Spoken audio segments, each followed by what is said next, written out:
Your Majesties, welcome back to the channel. Thank you so much for always returning. Trust you and yours are well and you are loving yourself and others like always. Many thanks to all of you for the support you give to the channel. Thank you so much to our channel members, to our anonymous supporters, to all of you my esteemed subscribers. You are loved, celebrated and appreciated.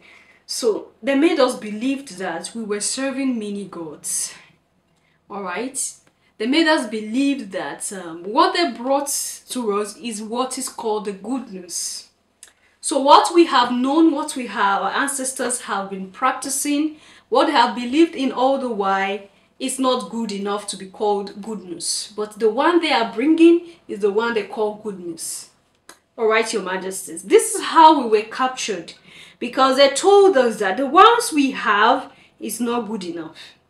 So it's what they brought that is the best. I want us to listen to Pierre Lumumba and then we take it up from there. The first civilization to take Africans out of this continent were the Arabs. And they took Africans from the eastern coast. And it's sad that in that part of the world, there are not many Africans who remain, because it was in the business of the Arab enslaver to castrate Africans. We never say that, but we must say it because it is historically significant. Then the Europeans came, the Portuguese came, the Spaniards came, the Germans came, the French came, the Belgians came. Africa became the hunting ground for the European colonizers, and we were the spot. We built, our ancestors built the United States of America. Our ancestors built Europe. And when slavery had lost its shine and sheen, the Europeans abolished it. But they replaced it with yet another pernicious enterprise, the colonization of Africa. The Europeans sat in Berlin, in Germany, in 1884, and they looked at the map of Africa and parceled it out. The British had their share, the Germans had their share, and Tanzania or Tanganyika was their share, as was Rwanda and Burundi.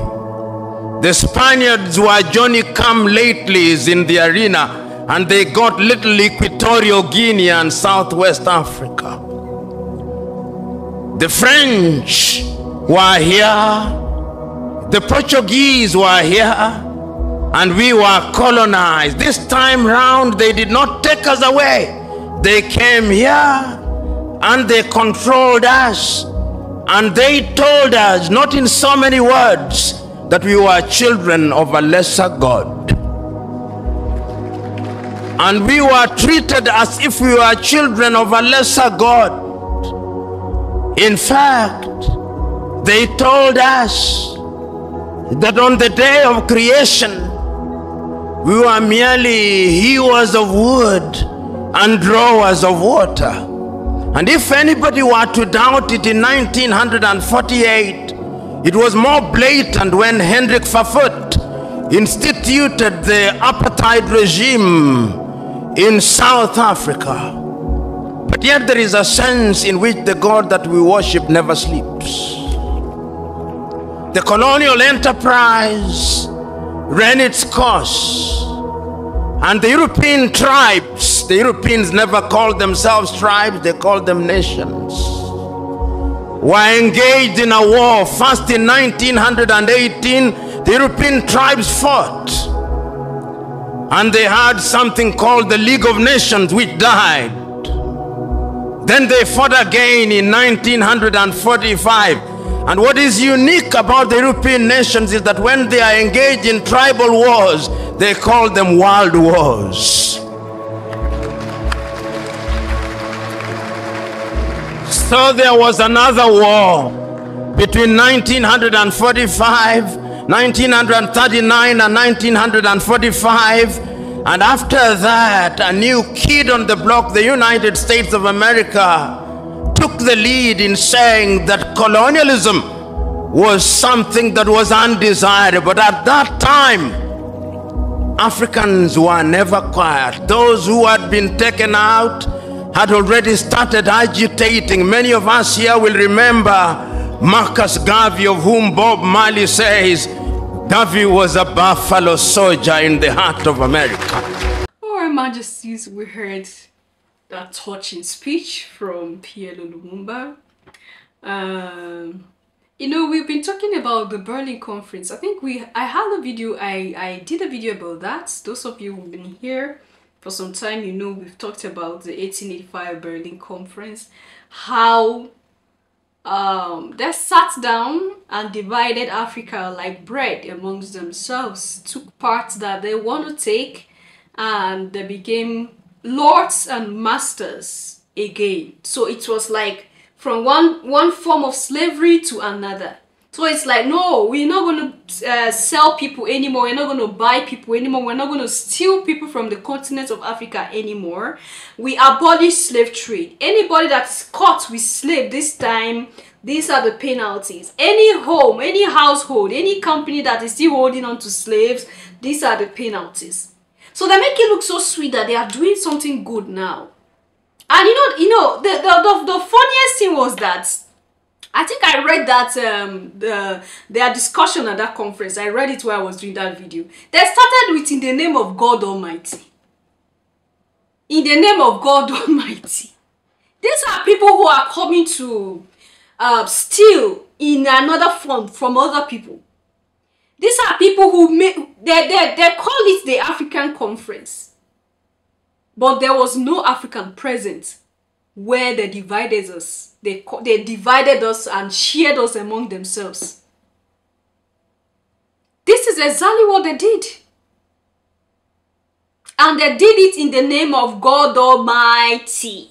So the same God that you are worshiping with these people is the same God that gave them the liberty to come and divide your land and keep stealing your property. And that's why I ask a question here. How is it normal? How is it normal that a slave is worshiping the same God that the master is worshiping? Is anything wrong with our brain? As in, something is off with this thing. Is either that God is a wicked God who prefer other people to other ones, or the masters, those who claim they are masters, are manipulating something. There is something off, because there is no way we will be worshiping the same God. There is no way. There is no way. Your Majesties.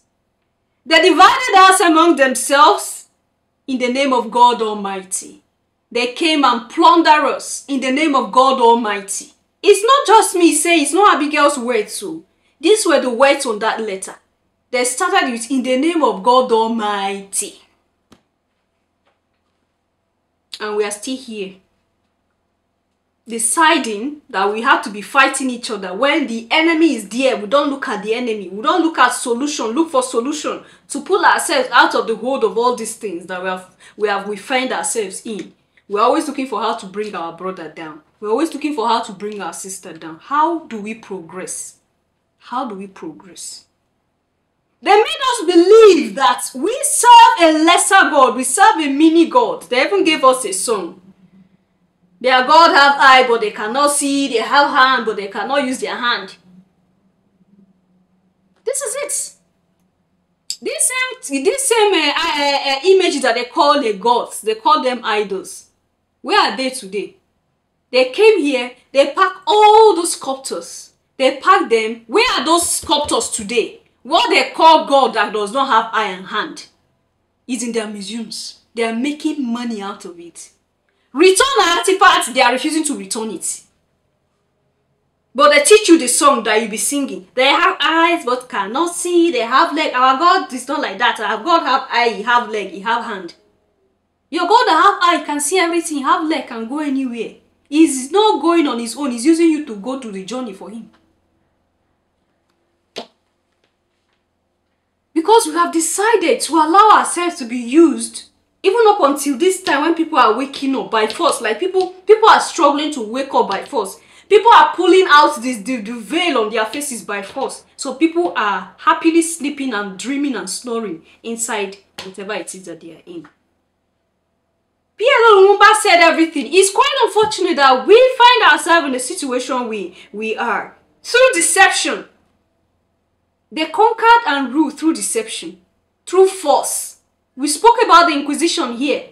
How they go around beating Christianity into people. Tormenting Christianity into people. If you refuse to be a Christian, they will say you're a heretic. They will take you somewhere. They will look at the instruments of torture that a so-called custodian of a god or custodian of the word of a god were using on a fellow human being. Instruments of torture. You stand there, you see your fellow human being, you torture your fellow human being to death. And then you come to tell me that you are bringing love to me. Christianity is a religion of love. Love that you force me, I don't want to do it, you say I must do it. This is how they force our ancestors. Christianity is a religion of love. Islam is a religion of peace. But if somebody refuses, you will do like this to the person. If somebody refuses to go to your church, that person has become a witch. The person will go to hellfire. This is religion, no? We are Africans. We are Kebulands. How do we get hold of what we lost? This is what we should divert our energy into. Not to divert our energy into seeing what divides us. No, I'm a Christian. No, I'm a Muslim. No, I am this. No, I am that. Let's throw all that away. And identify ourselves for what we are originally. And when we do that, that is us returning back to source. We are Africans before any religion. We are Alkebulands. What do you think? Leave your comments and thoughts there at the section, and I'll see you in my next one. Until then, love yourself, love others, stay safe, stay positive. Always your majesties. Bye for now.